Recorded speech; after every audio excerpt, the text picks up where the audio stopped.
The middle portion of the sky is called Bhuvarloka, as confirmed by both Srila Vishwanath Chakravarti and Srila Jiva Goswami.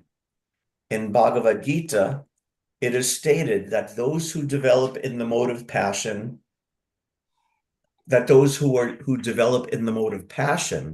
are situated in the middle region. Those who are situated in the mode of goodness are promoted to the regions of the demigods. Those who are situated in the mode of passion are placed in human society, and those who are situated in the mode of ignorance are placed in the society of animals or ghosts. There are no contradictions in this conclusion. Numerous living entities are distributed all over the universe in different planets and are so situated in terms of their own qualities in the modes of material nature.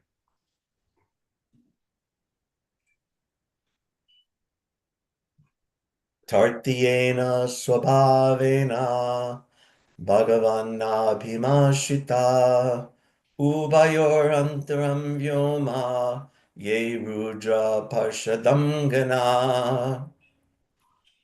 Living entities who are associates of Rudra develop in the third mode of material nature or ignorance. They are situated in the sky between the earthly planets and the heavenly planets. Namo Om Vishnu Padaya Krishna Prasthaya Bhutale Srimate Bhaktivedanta Swaminiti Namine Namaste Saraswati Deve Gauravani Pracharine Nirvishesha Shunyavadi Paschata Deshatarine. So, let's see. So this was interesting, and when I first read it, a little confusing to me at first. And Prabhupada actually, it's interesting. Prabhupada addresses that it appeared. He says this verse says that and the previous verse says that those in the mode of goodness are up in heavenly planets. Those in the mode of passion are on the earth planet, but those in the mode of ignorance, which is lower, the lowest, are in the middle planetary system, Bhuvarloka. So this may seem confusing or contradictory, but Prabhupada says there's actually no contradiction. There's different living entities all over the universe according to, and they're distributed according to their modes. So this is one interesting thing, one interesting small point, first of all, is that we shouldn't be scared of controversy or contradictions or things that are unclear. When Arjuna was unclear on something, he would ask a question, he would address it, he would even challenge it. It's just like, what was it, at the end of the fifth canto, I think it is, in the beginning of the sixth canto, he says, oh, you get all these hellish planets, but I don't think this is a good method for purifying the living entities. So he actually had a question, a challenge, and he asked it. And Arjuna does in the Bhagavad Gita, you're saying one thing, but what about this and what about that? So we shouldn't be scared of it. And we should be, at the same time, we should be confident enough in the authority of Guru, Sadhu, and Shastra, and intelligent enough to understand that these contradictions are actually, in the broad view, not contradictions. So let's look at this particular contradiction. That today's verse and yesterday's verse, or it was Tuesday's verse, says, mode of goodness goes up, up, up, heavenly planets. Mode of passion goes down to the earth planet, along with their subordinates, for the purpose of fruitive work and economic development and all of the businesses going on amongst human beings on the earth planet, all these rajasic activities of seeking wealth, seeking position, all of these things are going on. But then the third mode, Tartyena, Tarthi means Chitti, means three. The third mode of ignorance, when that's very prominent, those persons, or one group of those persons, is the followers of Rudra. And you would think, oh, Heavenly planets is goodness. Earth planet is passion. So mode of goodness must be down, down, down in the universe, some lower planetary system. But this verse says, no, back up to Bhuvar Loka. And it may appear confusing or may appear contradictory, as Prabhupada explains, because of what's explained in Bhagavad Gita, Ordvam Gachanti Sattvasta. Ordvam Gachanti Sattvasta, those who are situated in the mode of goodness, Ordvam Gachanti, they go up, up, up, up. Madhye Tishtani Rajasa. And those who are Rajasa, those in the mode of passion, they stay in the middle position. Madhye, in the middle. Tishtani Rajasa. Jaganya Gunavritti Sta. And those who are in the abominable, dirty, disgusting mode of ignorance. Adho Gachanti Tamasa. What's that? The story is that in the old Roman days, the Roman gladiator days, when there was a fight and the king would go thumbs up or thumbs down. So the idea is that mode of goodness is thumbs up, you go up. And mode of passion is like this, we're in the middle planetary system. And mode of ignorance is down, down, down. But this verse is saying that, well, those in the mode of ignorance are in the middle position. So what's the understanding of this? What's this seeming contradiction? Let's see now. There are two different types of analysis. The analysis in Bhagavad Gita is what one might call an ontological analysis. I don't want to artificially use big words, but ontological just means it's an analysis of categories within a realm, that this category is like this, the mode of goodness is like this, the mode of passion is like this, the mode of ignorance is like this. And the analysis in today's verse and in Tuesday's verse is a different kind of analysis. It's a geographical analysis where some of these persons are positioned in the universe. So it's a different type of analysis. And the analysis here is that the geographical order analysis is that certain classes of those in the mode of ignorance are Rudra Gana, Rudra Parshadam Gana. They're followers and associates of Lord Shiva. Sometimes it's said that Lord Shiva has three types of followers. One of them is that group being described today, ghosts and goblins and demons and these monstrous kind of personalities. These are one type of follower of Lord Shiva. Another type of follower of Lord Shiva is the Mayavadis. It said even that Shankaracharya is supposed to be an incarnation or expansion of Lord Shiva for the purpose of bewildering everyone. So the impersonalists are also quite fond of worshiping Lord Shiva. And the third type of follower of Lord Shiva are the Vaishnavas, particularly those in the Rudra Sampradaya.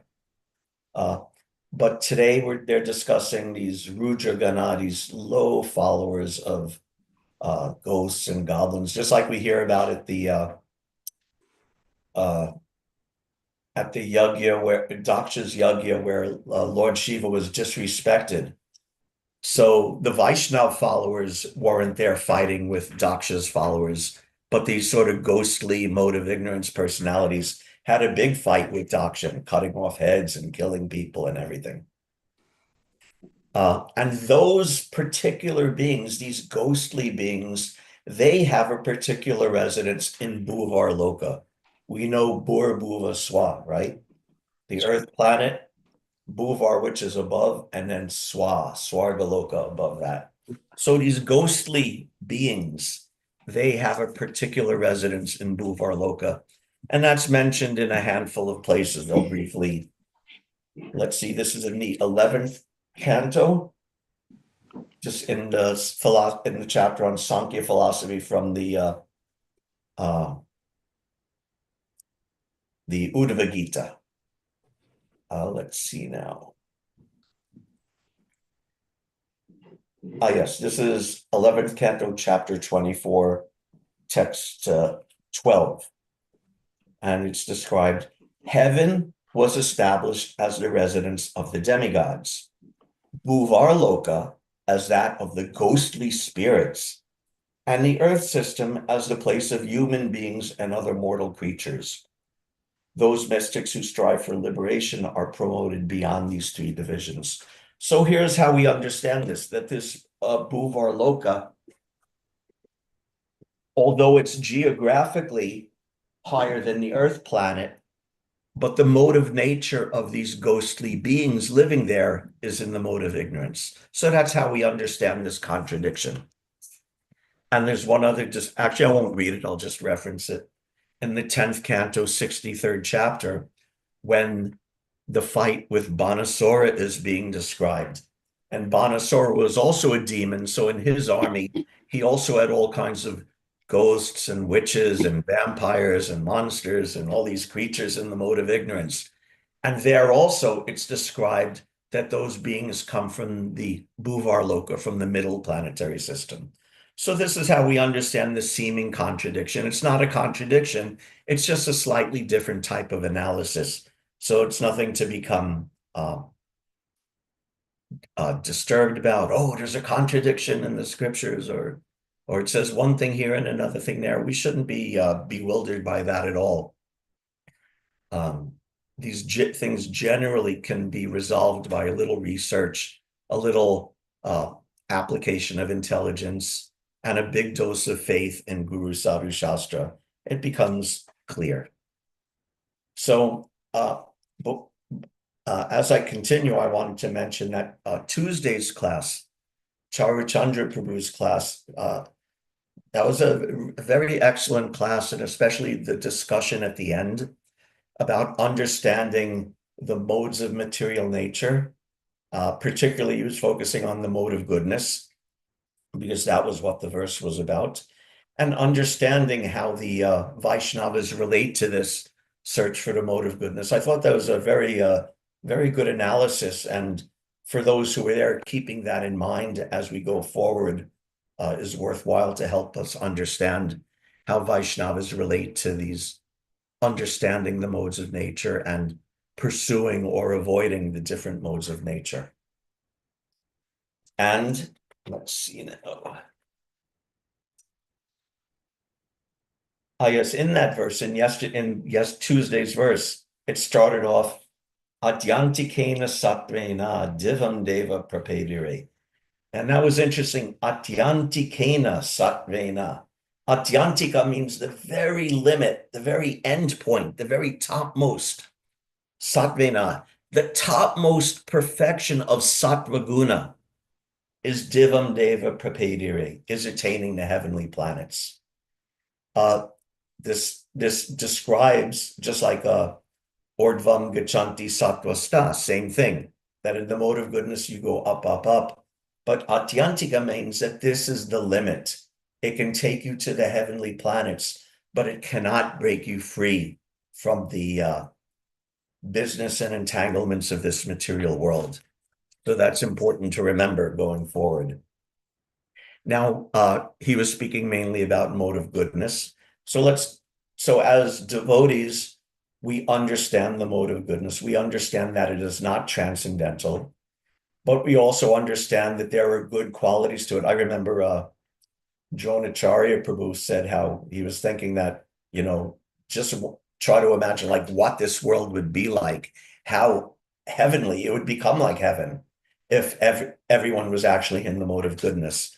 So we have this understanding about the mode of goodness, Vaishnavas, that the qualities are excellent, but it's still a material quality, and without devotional service, it's incomplete. So today we're discussing the mode of ignorance, the lower modes of nature, specifically in very broad strokes.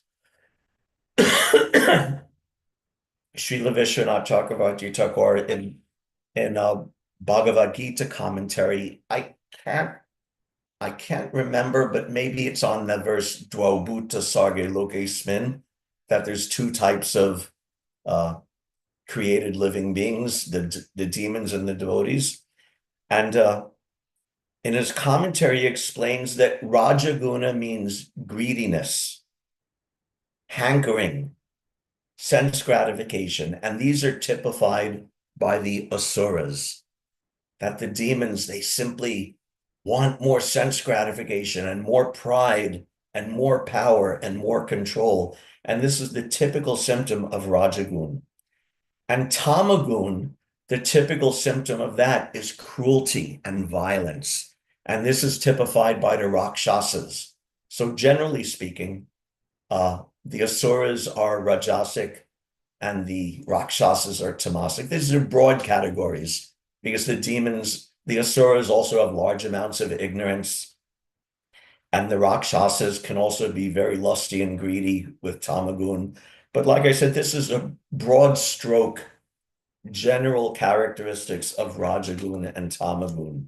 This greediness and this cruelty and violence, willingness to perform or accept cruelty and violence to others is particularly a mode of ignorance. We know the word tama literally means darkness. So this is the mode of darkness. And we also know Krishna Surya Sam, Mayahaya Andakar, Yahan Krishna, Tahan Nahi Maya Adhikar. That Krishna is light and illusion is darkness, tama. And where there's Krishna, where there's light, there can be no darkness. So Krishna is light, Krishna is sunlight. That was Prabhupada's motto on the masthead of Bhagavad Gita, that Godhead is light. So Tamagun, ignorance, means, in another broad sense, whatever takes us away or hides us away or makes us turn away from the light of Krishna, from the light of Krishna consciousness. This is darkness, this is ignorance. So we, again, just like with the mode of goodness, we understand how to integrate the qualities of goodness into the practice of our devotional service. So similarly, on the negative side, as Vaishnavas, we also try to understand the mode of passion and the mode of ignorance in order to avoid it, so it doesn't contaminate us and contaminate our devotional service. Just like work is described in Bhagavad Gita in the 18th chapter, the qualities of work. Etanyapi tu karmani, sangam tyaktva palani cha. That what is work in the mode of goodness? Sangam tyaktva palani cha, without attachment to the work and without demanding for your own enjoyment the fruits of your work. This is in the mode of goodness, a work. And this is the example in Krishna consciousness, that we serve Krishna and we don't think, oh, if I serve Krishna, I'll get a salary, or if I serve Krishna, I'll get respect, or if I serve Krishna, or even if at the very highest ages, even, oh, if I serve Krishna, I'll get liberated. Even that is ultimately given up. There's no fruit to be gained or to be hankered after by serving Krishna besides the service itself. Just like when Krishna left the rasa dance and the gopis went mad in ecstasy of love of Krishna. And Krishna saw that and he came back and he actually apologized for leaving them. And he said, there's nothing I could do to pay you back for your loving devotional service. You'll simply have to be satisfied with your own great activities. So this is devotional service. There's no thing that even Krishna can give. The devotee is satisfied simply serving Krishna. So this is the lesson from the mode of goodness. And what's the lesson from the mode of ignorance? Also later on in the 18th chapter, Anubandham kshaya himsam, anapeksha chaporusham, mohad arabhyate karma, yatat tamasam uchyate. Action performed in the mode of ignorance. Anubandham, it causes bondage. Mode or again, urdhvam gachanti sattvasta. Acts in the mode of goodness free you from bondage, relatively speaking, but in the mode of ignorance puts you into deep, deep bondage. Kshayam, himsam, we notice word kshaya. Krishna as a universal form says, loka kshaya krit pravrida, right? Krishna says, I'm the destroyer of the worlds, kshaya. But in the mode of it, and that's his right as the universal form. He's in charge of creation, maintenance, and the destruction of all the worlds.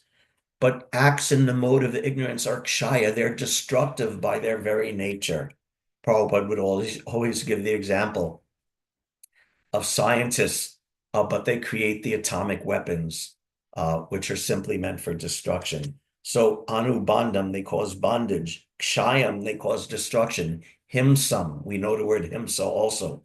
This means violence or cruelty, as opposed to ahimsa, which is such a basic human principle. What to speak of a yogic principle or a devotee principle? This is just a human principle, ahimsa. But acts in the mode of ignorance are himsa. You make a bomb. I don't like someone. I don't like the color of their skin, so I'll kill them. I don't like their religion, so I'll kill them. I don't like this or that about them, so I don't like them. I'll hurt them. I'll whatever, attack them. This is all in the mode of ignorance. Mohad arabhyate karma. And the result is one is completely bewildered. So that means these acts in the mode of ignorance are not beneficial for the individual, and they're not beneficial for the world at large. Yata tamasam uchite. This is called working in the mode of ignorance. So we can judge by the results. Are we becoming freed from ignorance, from illusion? And is our work, our devotional service, is it causing pain or distress for others? If in the name of devotional service, we're causing harm or agitation or pain to other living entities, or especially to other devotees, then we can understand that there's a fault in our devotional service. Just like there's the incident of in the Kaliya Leela of Kaliya Nag entering the Yamuna River. And some of you may remember the story how Kaliya was able to enter there because the sage Sobari Muni was living there, and he made a curse, an injunction. I won't go into the whole story, but it's a wonderful history, how he turned against Garuda because Garuda was eating fish from the lake, and he was friends of the fish because he was meditating underwater in a lake in the Yamuna River. So he was angry at Garuda, and he cursed him that Garuda couldn't come to the Yamuna anymore, and therefore Kaliya came there to become safe. Now, Sobari Muni thought, oh, I'm protecting the fish. I'm protecting the Yamuna River by this curse. But what was the result? The result was that Kaliya came, and his poison poisoned the entire river and killed the fish and killed the trees and killed everyone there. So this is what happens. So-called devotional service or so-called beneficial charitable work, but if in the mode of ignorance, the result will always become contrary, will always become negative. So this is also to understand in our devotional service, that our devotional service is meant to be for benefiting everyone, for helping everyone. If it's causing pain, then that means there's probably some fault in our performance of devotional service. And if we're and on a personal level, if we're becoming more anubandham, if we're becoming more mohad or abhyate, if we're becoming more illusioned, more entangled, then we could understand that there's some influence of the mode of ignorance in our devotional service. The translation of that verse is, that action performed in illusion, this is the other important point, in disregard of scriptural injunctions, and without concern for future bondage or for violence or distress caused to others, is said to be in the mode of ignorance. So we understand ignorance in order to police our own practice of devotional service. So this is important. No cruelty or harm to others. The Vaishnava is supposed to be, Srila Raghunath Goswami praised Sanatan Goswami that he's para dukkha dukhi. Para means others, of others. And dukkha means suffering. So para dukkha dukhi, a merciful Vaishnava, that the para dukkha, the suffering of others, dukhi, he feels as his own suffering. When someone else is suffering, he feels suffering. This is called empathy. And the Vaishnava has this in the highest degree, para dukkha dukhi. But the person in the mode of ignorance is para dukkha sukhi, that when he sees the suffering of others, he becomes happy. Ah, good. And what's that in Bhagavad Gita, the demonic mentality? Ah, I have defeated him. I have subjugated this person and my wealth is increasing, right? So you're taking pleasure in the suffering of others. And the inverse is also true. If you see someone else happy, that makes you sad. That makes you envious. Oh, why is this person enjoying? He should not be happy. I should be happy. And not the other person should be happy. So this is the thing, and Prabhupada said, this is the Vedic mission. Sarva Sukhino Bhavantu. Let the entire world become happy. This is the Vedic mission, Prabhupada said. This is the idea of the Vaishnava, that he wants to see everyone happy, and that's his happiness. And if someone is unhappy, that's his unhappiness. And that unhappiness is not just that he sits and cries, but the unhappiness is that he wants to help that person so that he will no longer be unhappy. And ultimately, the best way and ultimately the only way to do that is by giving Krishna consciousness. So that's one aspect of the mode of ignorance. What's the other aspect? Mode of ignorance means dirtiness.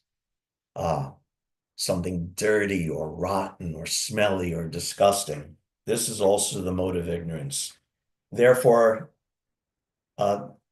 those devotees of Indian background, not so much, but those in the Western world and in America, and in particular, those devotees who came to Srila Prabhupada in the early days from the hippie class, Prabhupada really had to teach them this from like step one. Okay, you take a bath at least every day, twice a day. You shave, you wear clean clothes, even teaching how to clean oneself after using the bathroom. All these basic things Prabhupada had to teach from scratch, how to keep the body clean in all respects. And not only that, because that's reflected in internal cleanliness, which is most important. We know every time there's a fire sacrifice, what do we chant when we do Achman?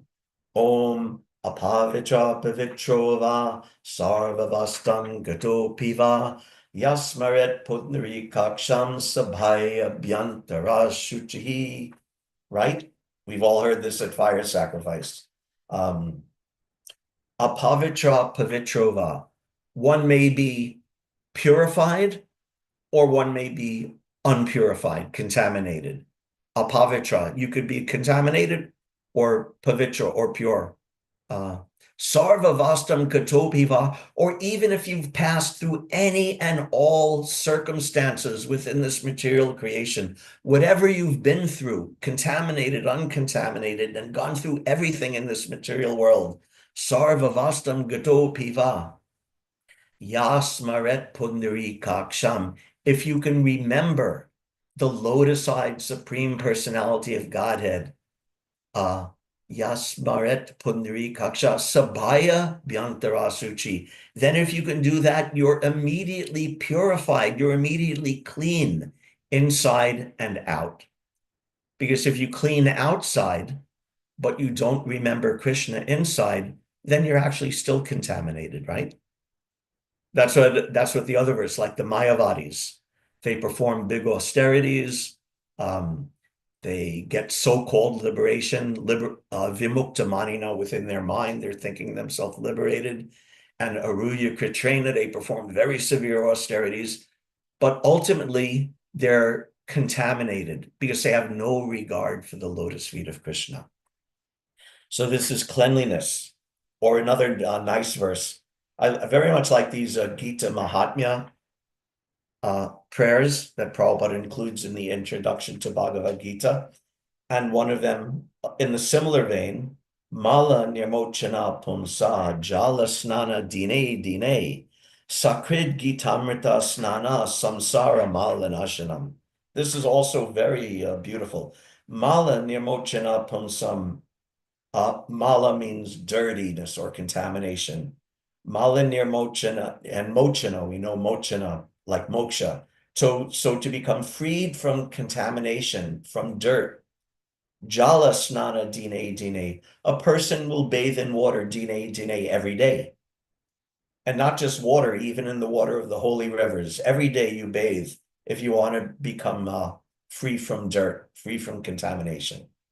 Ordinary water for cleansing the contamination on the outside of the body, and bathing in the holy river also purifies the consciousness. Dine, dine, if you do it day after day after day after day. But sakrid gitamrita snana, but if you bathe even once in gitamrita, in the nectar of this Bhagavad Gita as it is, you one time bathe in the nectar of Bhagavad Gita, samsara malanashanam, all the dirt of material existence, nashanam, not just washed off, but completely eliminated, completely destroyed. So cleanliness, if there's some dirt in our life, this is the mode of ignorance. And we practice ordinary cleanliness, bathing, Prabhupada said, at least twice a day.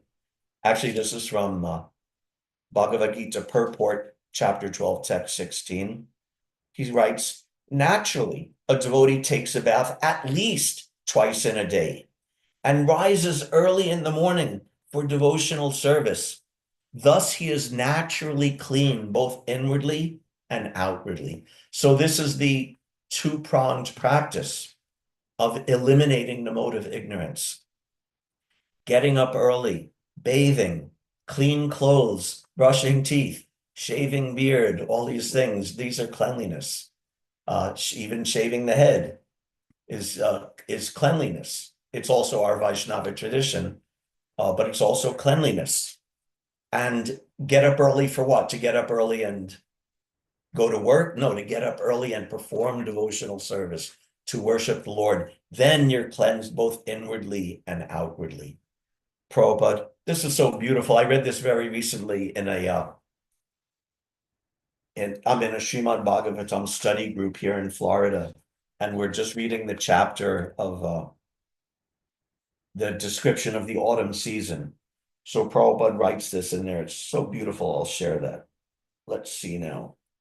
During the rainy season, all living entities in the land, sky, and water become very refreshed, exactly like one who engages in the transcendental loving service of the Lord.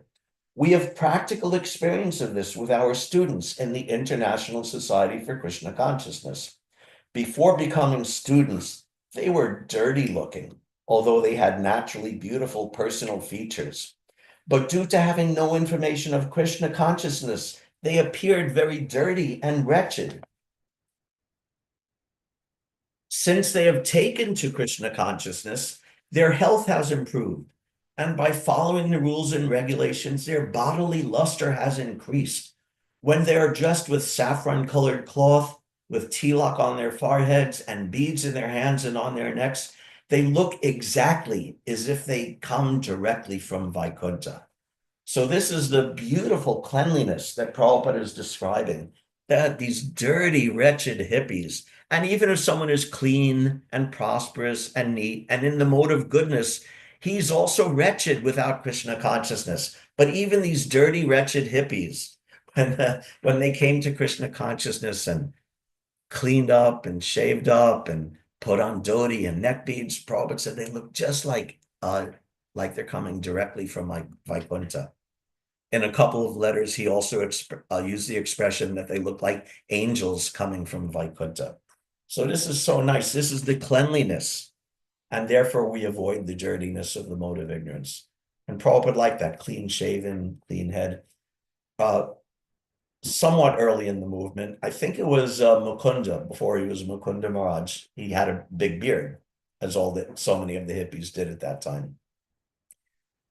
And he said to Prabhupada, oh, so many of these ancient sages had big beards. So he said, like taking his own beard, he said, Prabhupada, do you like this?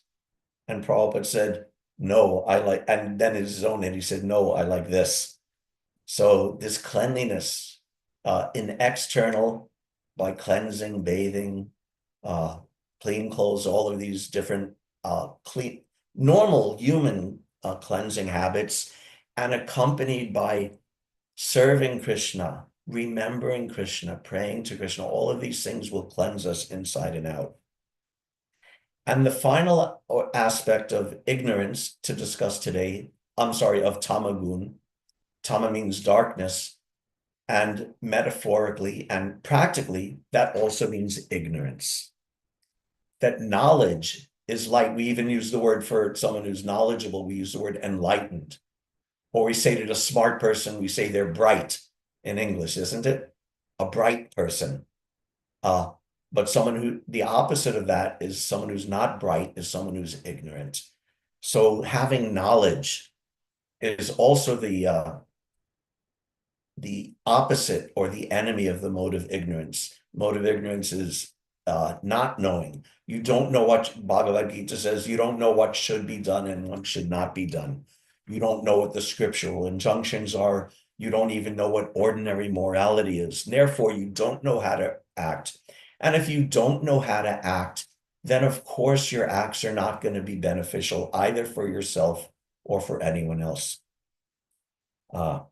So to combat the mode of ignorance, there's jnana, there's the cultivation of knowledge. And that means studying the Shastra, that means hearing from the devotees, hearing from Srila Prabhupada, reading Srila Prabhupada's books. So giving up laziness, which is another dullness of the mode of ignorance, if we take to that study, hearing the morning class, making time every day for reading Srila Prabhupada's books with an inquisitive mind and questioning, and when we don't understand, we ask a question. This is the combating of the mode of ignorance. And again, just like in cleanliness, if one remembers Krishna, then automatically one is perfectly cleansed inside and out. So similarly, if one gains knowledge of Krishna, yasmin vigyate sarvamevam vigyatam bhavanti, that if one knows the Supreme Personality of Godhead, he knows everything. So that means that knowledge of Krishna is the best antidote for the mode of ignorance, and ultimately the only antidote for the mode of ignorance. Because studying things individually will gain you some knowledge, but understanding Krishna lets you understand the entire world, the entire everything in creation. Prabhupada was once talking with, I can't remember his name now. He was a physicist, and he's since become a very famous science fiction author. What's his name? Gregory Benford, right? And Prabhupada was speaking with him, and he was talking about the scientific pursuit of knowledge. And Gregory Benford presented like someone wrote a big multi-volume book just on grass, just on studying grass and understanding grass and the ecology and the cellular structure and this and that, and presenting this as a form of seeking knowledge. And he said, so persons shouldn't do that.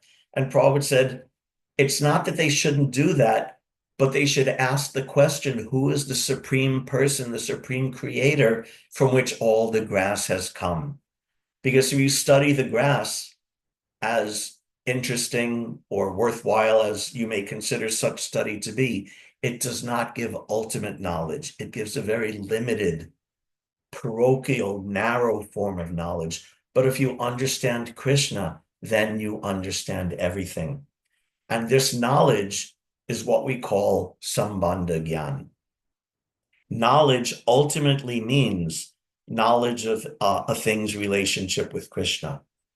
And if we understand a thing's relationship with Krishna, then naturally we will engage those things, and those things include ourselves, our very being also, in the service of Krishna when we understand Sambandha Gyan.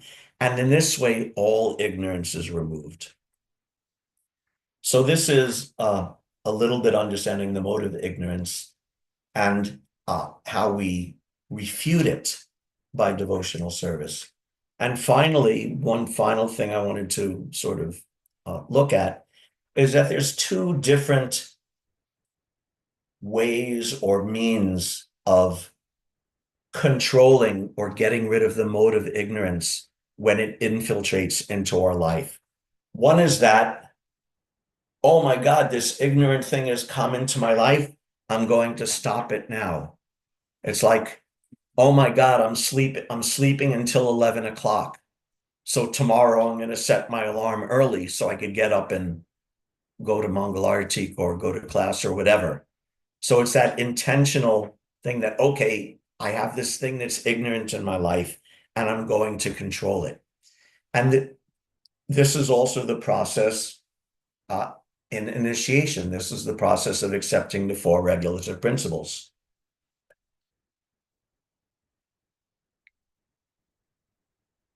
If previously one is eating meat, taking intoxication, engaging in illicit sex and gambling, then when the time for initiation comes, you sit before the fire, you throw grains into the fire, and you make your vow.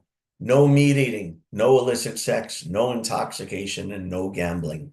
And this is important because we don't voluntarily, by our own free will, by our own intention, control these things, then it's going to make it very difficult, perhaps even impossible, for us to engage in devotional service. We know that devotional service is the ultimate purifying force, and love of Krishna is the only thing that's actually necessary in one sense. But if we say, I'm going to love Krishna, but I'm going to eat meat, commit illicit sex, intoxication, and gambling, then that's a great misunderstanding. And such a person is actually very overcome by the mode of ignorance because their understanding is not clear. So we have to have this intentional that, okay, or it's so many things. That's a very gross example, the four regulative principles, or there's more subtle examples that, okay, maybe I have to make this adjustment in my schedule so I can chant my rounds at a better time. Maybe I'll change my work schedule so I can start a half hour later so I can chant my japa in the morning. Or, everyone has their personal situations where these things can be done. And by being intentional like this, we defeat piece by piece, bit by bit, these entrances of the mode of ignorance into our life. And this is very important. But this also will not work in annihilation. This will not work in isolation from the actual process of devotional service itself, to actually cultivating love of Krishna. Because, for example, let's say one has a desire for one of those things, meat eating, illicit sex, intoxication, and gambling. Our duty and our responsibility and our vow is that we grit our teeth and we firm up our determination and say, no, I'm not going to do that. But if you can't do that forever. Eventually, it's described in Bhagavad Gita how sometimes the mode of goodness overcomes passion and ignorance. Sometimes passion will overcome goodness, and sometimes ignorance will overcome passion and goodness. So there's always a constant battle among the modes. So we have to grit our teeth and firm up our determination to avoid these things. But in isolation, this will not work forever. You could only grit your teeth for so long before you loosen up and will fall back into bad habits. Therefore, the addition of purification from devotional service is necessary. What's that? Vishaya vinivartante niraharasya dehina. Raso varjam raso pyasya param drishvan navartate. That Vishaya vinivartate, someone is trying to refrain from sense enjoyment. Or let's say, for the sake of today's discussion, someone is trying to refrain from the mode of ignorance, from activities in the mode of ignorance, from contamination in the mode of ignorance. And they're actually giving up the mode of ignorance. Very good. Niraharasya dehina. And on the bodily level, he's refraining from that. This word niraharasya, dehina, niraharasya, is very interesting. The word ahara means to eat, right? What's the ahara, nidra, bhayamaitunam cha, the four animal propensities. One of them is ahara, eating. So nirahara means refraining from, but literally, or the etymologically speaking, nirahasya means fasting. So we're making our body fast from the mode of ignorance, right? Just like on a fast day, on Ekadasi or on Janmashtami, you want to eat, the body wants to eat, but you restrict the body. And on that day, okay, today I'm not going to eat, I'm going to fast. So niraharasya dehina, you refrain from the mode of ignorance, you fast from the mode of ignorance. But just like if you fast for Janmashtami, and then you say, okay, I'm also going to fast on what's it called, Nandotsav, the day after. I'm also going to fast on Prabhupada's disappearance, and say, okay, I'm also going to fast on Astami, Navami. I'm also going to fast on Dasami, and I'm also going to fast on Ekadasi, and I'm also going to fast on Dwadasi. You can't do it indefinitely. You have to take some nourishment at some point, otherwise you'll fall down from that niraharasya dehina. So what's the solution? The solution is to change your diet. Not just give up eating, but to change your diet. And what's the change in diet? Rasa vajram raso pyasya. Give up the other diet, the other taste you had for these dull, ignorant modes of material nature. And param drishtva navartate. You change your diet, you switch your diet to a diet of param drishtva, of a higher taste, of the taste of Krishna, of the taste of spiritual life. And then when you do that, then rasa vajram raso pyasya, when you get that higher taste, then giving up the lower taste becomes not just easy, but it becomes natural. Prabhupada would often give the example of like the baby who's holding on to some dirty thing and doesn't want to let go. And when you take it away, he starts crying. So instead you give him a candy. And then when the baby takes the candy, then he'll let go of the dirty thing. So this is the ultimate solution to how we rise above the lower modes of material nature. We have to restrict ourselves in the moment, because if we don't, and if we fall down, it will contaminate our body and contaminate our consciousness so much that it can become very difficult for us to perform devotional service. Not only difficult to perform, but it can also lead us into aparads, which will make us lose all our taste for performing devotional service. So we have to do that, but we also have to get the higher taste for relishing Krishna consciousness. And when we attain that transcendence, ultimately, the lower taste goes away. Then the mode of ignorance, the mode of passion, even the mode of material goodness has no more hold on us. Prabhupada explains, and Srila Rupa Goswami explains, let me just check the time. Okay, we're almost done. Explains in Bhakti Rasamrita Sindhu that a person, even in the mode of sadhana bhakti, just in practice, someone, that means relatively speaking, a beginner, someone who's not perfect in devotional service, but if he's performing his devotional service properly, without a contamination of karma yoga, without the contamination of jnana or mental speculation or yoga system, or without these other contaminations, even a person at the stage of sadhana bhakti gets so much pleasure from devotional service that even the ocean of Brahmananda, the ocean of the ecstasy of impersonal liberation becomes insignificant and he's no longer attracted to it. Even at the stage of sadhana bhakti, that's how rich and delicious and attractive and nourishing the taste of devotional service is. And what to speak of as sadhana bhakti at the stage of bhava bhakti, then that pleasure is even greater. And it's so great that it's described as moksha laguta krit, that it makes a mockery of the happiness of liberation.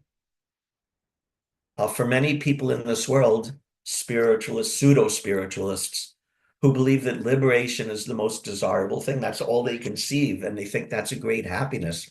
But the happiness of bhava bhakti to the Supreme Personality of Godhead Krishna makes a mockery of that happiness of liberation. So even at sadhana bhakti, it becomes insignificant. At bhava bhakti, it becomes less than insignificant. It becomes a joke. And who would consider going after that joke happiness when there's the happiness of bhava bhakti?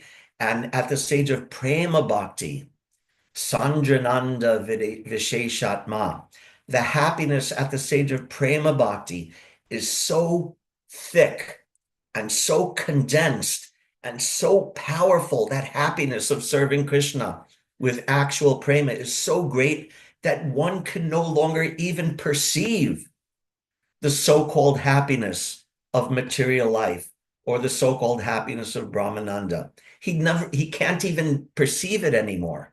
So what to speak of attracting it? It doesn't even exist for him any longer.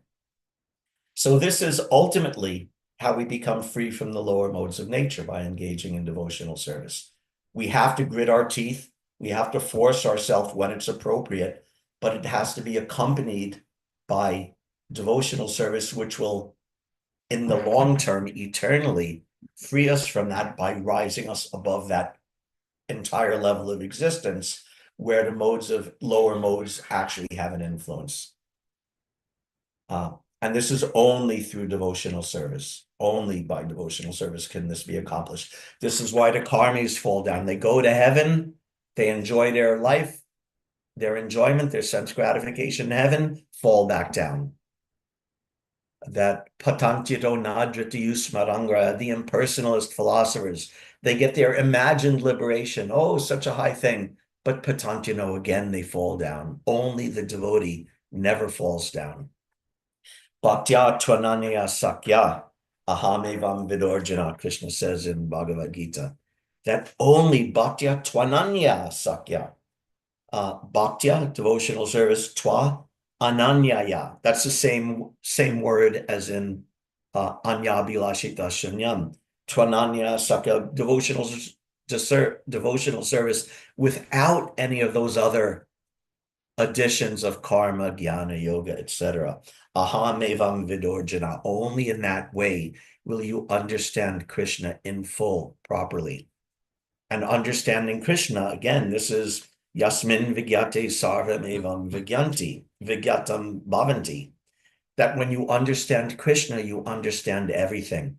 And this destroys at its root the mode of ignorance and our attraction to the mode of ignorance.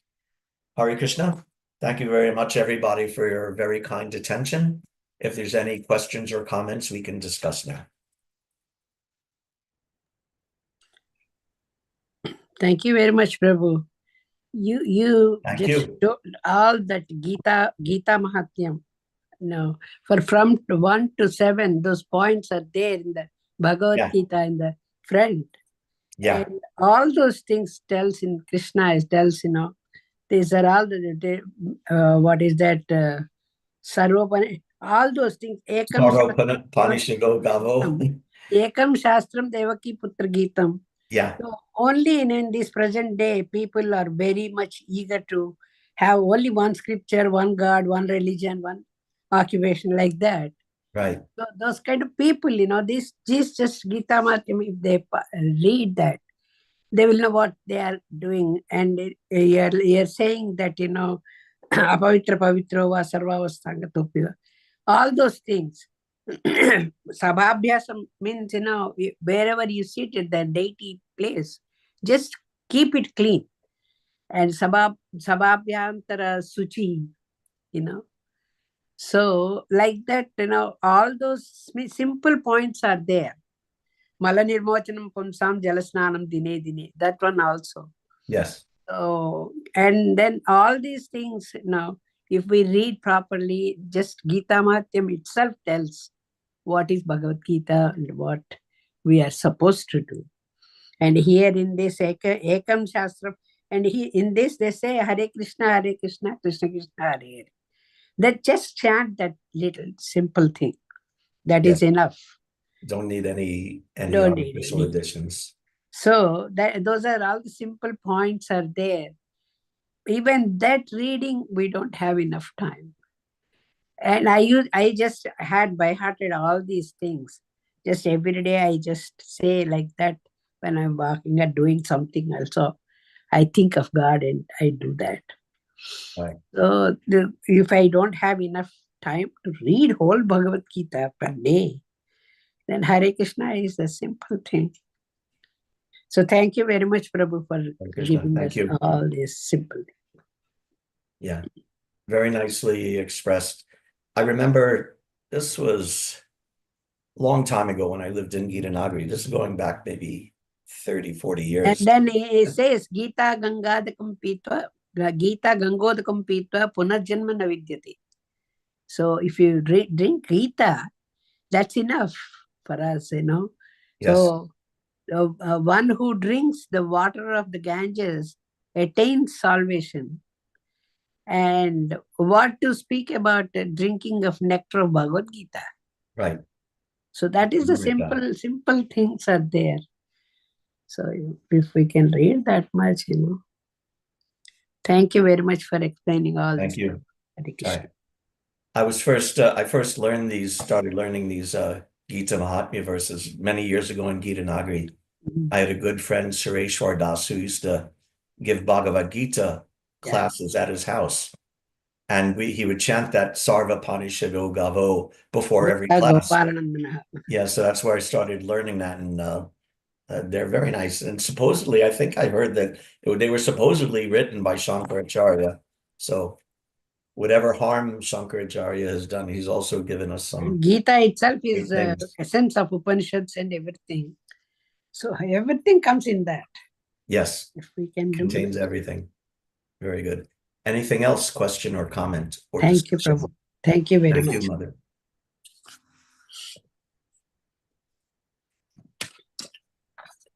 Anyone else? I see it's 9 o'clock.